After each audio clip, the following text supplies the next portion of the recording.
তো বন্ধুরা দেখো, পাড়ায় লোটে মাছ বিক্রি করতে এসেছিলো। তো হাফ কেজি লোটে মাছ নিলাম। লোটে মাছটা ভালো করে কেটে ভালো করে ধুয়ে নিলাম।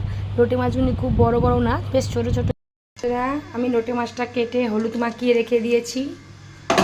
তো এইদিকে দেখো, বেগুনটাও কেটে ধুয়ে রেখে দিয়েছি। বেগুনটা তেলের মধ্যে দিয়ে দেবো।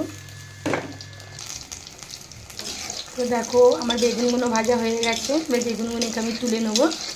লাল লাল করে বেগুনকে আমি ভেজে নিয়েছি। দেখো, বেগুনগুলো ভাজা হয়ে গেছে, সিদ্ধ হয়ে গেছে প্রায়। এবার যেই টমেটোটা কেটে রেখেছিলাম, এই টমেটোটা দিয়ে দেবো। একটা টমেটো,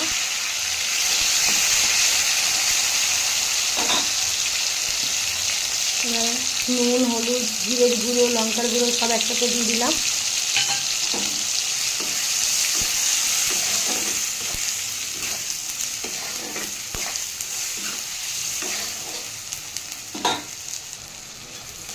টমেটোগুলো নরম হয়ে গেছে।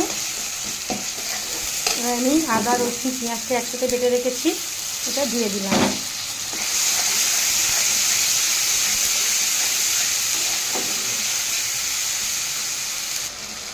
তোমরা দেখতেই পাচ্ছ মশলায় তেল ছেড়ে গেছে, বেশ ভালো তেলটা বেরিয়েছে। এবার আর কষবো না, এবার আমি লোটে মাছগুলো দিয়ে দেবো। তো দেখো, লোটে মাছটা দিয়ে দিলাম। একটু ভালো করে নাড়িয়ে চাড়িয়ে নিয়ে যে বেগুনগুলো ভেজে রেখেছি ওইগুলো ওপর থেকে দিয়ে দেবো।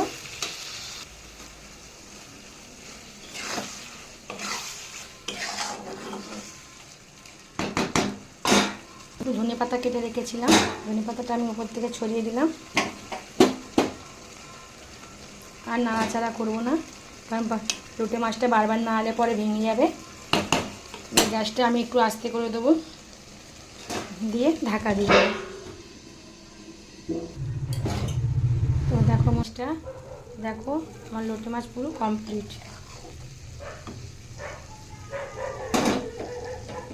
হয়ে গেল। তো আমার ঘরে সবাই লোটে মাছ এরকমই পছন্দ করে। তো তোমাদের কীরকম লাগলো রেসিপিটা অবশ্যই জানাও।